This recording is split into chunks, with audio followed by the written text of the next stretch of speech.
It seems that every day we're reminded that we live in an era of great power rivalry, that the rules-based order is fading, that the strong can do what they can and the weak must suffer what they must. And this aphorism of Thucydides is presented as inevitable, as the natural logic of international relations reasserting itself. And faced with this logic, there is a strong tendency for countries to go along to get along, to accommodate, to avoid trouble, to hope that compliance will buy safety. Well, it won't. So what are our options? In 1978, the Czech dissident Václav Havel, later president, wrote an essay called The Power of the Powerless. And in it, he asked a simple question: how did the communist system sustain itself? And his answer began with a greengrocer. Every morning, this shopkeeper places a sign in his window: "Workers of the world unite." He doesn't believe it. No one does. But he places the sign anyway to avoid trouble, to signal compliance, to get along. And because every shopkeeper on every street does the same, the system persists. Not through violence alone, but through the participation of ordinary people in rituals they privately know to be false. Havel called this living within a lie. The system's power comes not from its truth, but from everyone's willingness to perform as if it were true. And its fragility comes from the same source. When even one person stops performing, when the greengrocer removes his sign, the illusion begins to crack. Friends, it is time for companies and countries to take their signs down. For decades,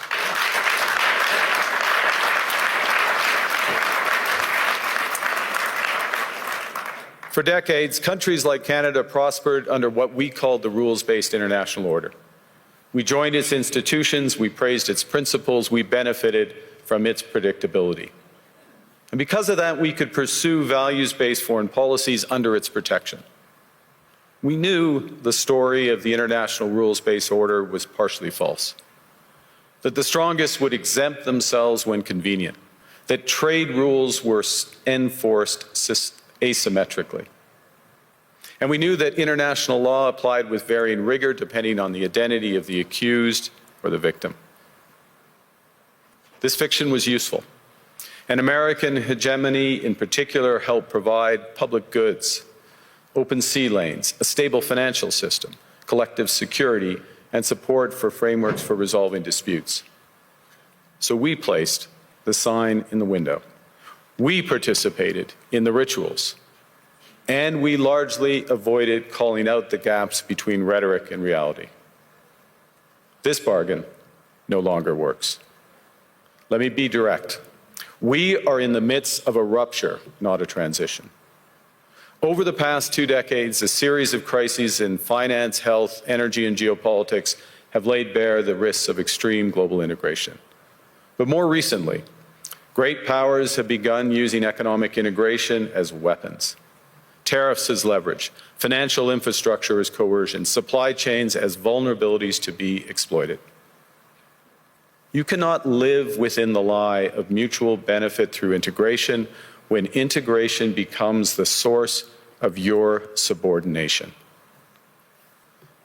The multilateral institutions on which the middle powers have relied, the WTO, the UN, the COP, the architecture, the very architecture of collective problem solving are under threat. And as a result, many countries are drawing the same conclusions, that they must develop greater strategic autonomy in energy, food, critical minerals, in finance and supply chains. And this impulse is understandable. A country that can't feed itself, fuel itself, or defend itself has few options. When the rules no longer protect you, you must protect yourself. But let's be clear-eyed about where this leads. A world of fortresses will be poorer, more fragile, and less sustainable. And there's another truth. If great powers abandon even the pretense of rules and values for the unhindered pursuit of their power and interests, the gains from transactionalism will become harder to replicate. Hegemons cannot continually monetize their relationships. Allies will diversify to hedge against uncertainty. They'll buy insurance, increase options in order to rebuild sovereignty. Sovereignty that was once grounded in rules but will increasingly be anchored in the ability to withstand pressure. This room knows this is classic risk management. Risk management comes at a price. But that cost of strategic autonomy, of sovereignty, can also be shared. Collective investments in resilience are cheaper than everyone building their own fortresses. Shared standards reduce fragmentations. Complementarities are positive sum. And the question for middle powers like Canada is not whether to adapt to the new reality. We must. The question is whether we adapt by simply building higher walls or whether we can do something more ambitious. Now, Canada was amongst the first to hear the wake-up call, leading us to fundamentally shift our strategic posture. Canadians know that our old, comfortable assumptions that our geography and alliance memberships automatically conferred prosperity and security, that assumption is no longer valid. And our new approach rests on what Alexander Stubb, the President of Finland, has termed value-based realism. Or to put another way, we aim to be both principled and pragmatic. Principled in our commitment to fundamental values, sovereignty, territorial integrity, the prohibition of the use of force except when consistent with the UN Charter, and respect for human rights. And pragmatic in recognizing that progress is often incremental, that interests diverge, that not every partner will share all of our values. So we're engaging broadly, strategically, with open eyes. We actively take on the world as it is, not wait around for a world we wish to be. We are calibrating our relationships so their depth reflects our values. And we're prioritizing broad engagement to maximize our influence, given the fluidity of the world at the moment, the risks that this poses, and the stakes for what comes next. And we are no longer just relying on the strength of our values, but also the value of our strength. We are building that strength at home. Since my government took office, we have cut taxes on incomes, on capital gains and business investment. We have removed all federal barriers to interprovincial trade. We are fast-tracking $1 trillion of investments in energy, AI, critical minerals, new trade corridors, and beyond. We're doubling our defense spending by the end of this decade, and we're doing so in ways that build our domestic industries. And we are rapidly diversifying abroad. We've agreed a comprehensive strategic partnership with the EU, including joining SAFE, the European Defence Procurement Arrangements. We have signed 12 other trade and security deals on 4 continents in 6 months. In the past few days, we've concluded new strategic partnerships with China and Qatar. We're negotiating free trade pacts with India, ASEAN, Thailand, Philippines, and Mercosur. We're doing something else. To help solve global problems, we're pursuing variable geometry. In other words, different coalitions for different issues based on common values and interests. So on Ukraine, we're a core member of the Coalition of the Willing and one of the largest per capita contributors to its defense and security.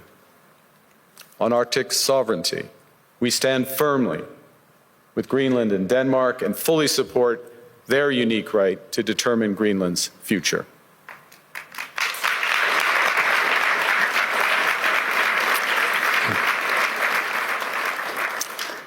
Our commitment to NATO's Article 5 is unwavering.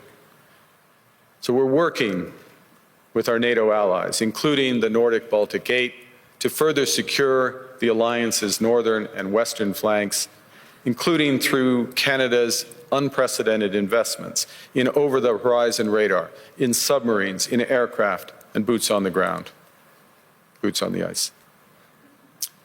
Canada strongly opposes tariffs over Greenland and calls for focused talks to achieve our shared objectives of security and prosperity in the Arctic. On plurilateral trade, we're championing efforts to build a bridge between the Trans-Pacific Partnership and the European Union, which would create a new trading bloc of 1.5 billion people. On critical minerals, we're forming buyers' clubs anchored in the G7 so that the world can diversify away from concentrated supply. And on AI, we're cooperating with like-minded democracies to ensure that we won't ultimately be forced to choose between hegemons and hyperscalers. This is not naive multilateralism, nor is it relying on their institutions. It's building coalitions that work, issues by issue, with partners who share enough common ground to act together. In some cases, this will be the vast majority of nations. What it's doing is creating a dense web of connections across trade, investment, culture, on which we can draw for future challenges and opportunities. I argue the middle powers must act together because if we're not at the table, we're on the menu. But I'd also say that great powers can afford for now to go it alone. They have the market size, the military capacity, and the leverage to dictate terms. Middle powers do not. But when we only negotiate bilaterally with a hegemon, we negotiate from weakness. We accept what's offered. We compete with each other to be the most accommodating. This is not sovereignty. It's the performance of sovereignty while accepting subordination.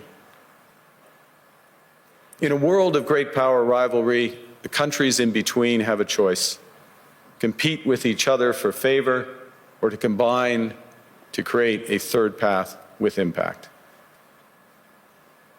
We shouldn't allow the rise of hard power to blind us to the fact that the power of legitimacy, integrity, and rules will remain strong if we choose to wield them together. Which brings me back to Havel. What does it mean for middle powers to live the truth? Well, first, it means naming reality. Stop invoking rules-based international order as though it still functions as advertised. Call it what it is: a system of intensifying great power rivalry where the most powerful pursue their interests using economic integration as coercion. It means acting consistently, applying the same standards to allies and rivals. When middle powers criticize economic intimidation from one direction but stay silent when it comes from another, we are keeping the sign in the window. It means building what we claim to believe in. Rather than waiting for the old order to be restored, it means creating institutions and agreements that function as described.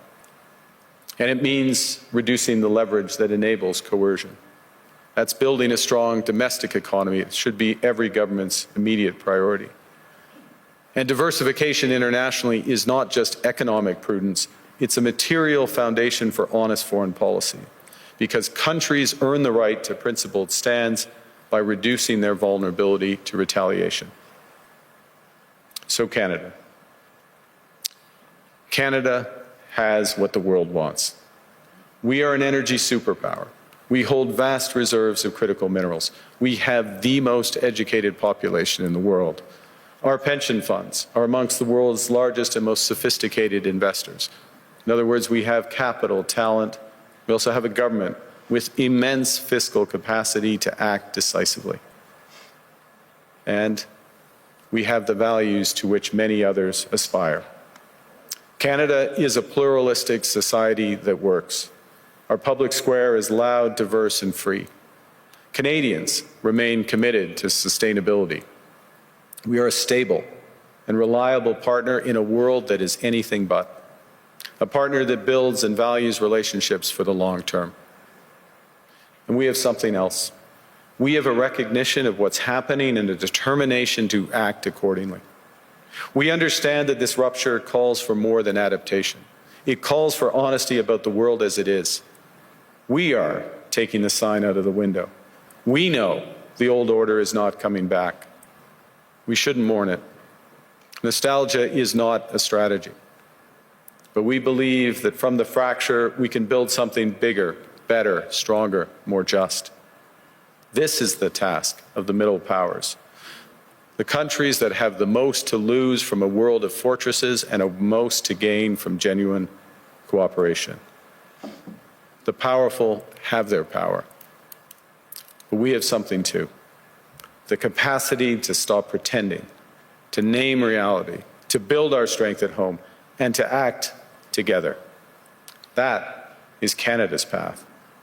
We choose it openly and confidently, and it is a path wide open to any country willing to take it with us. Thank you very much.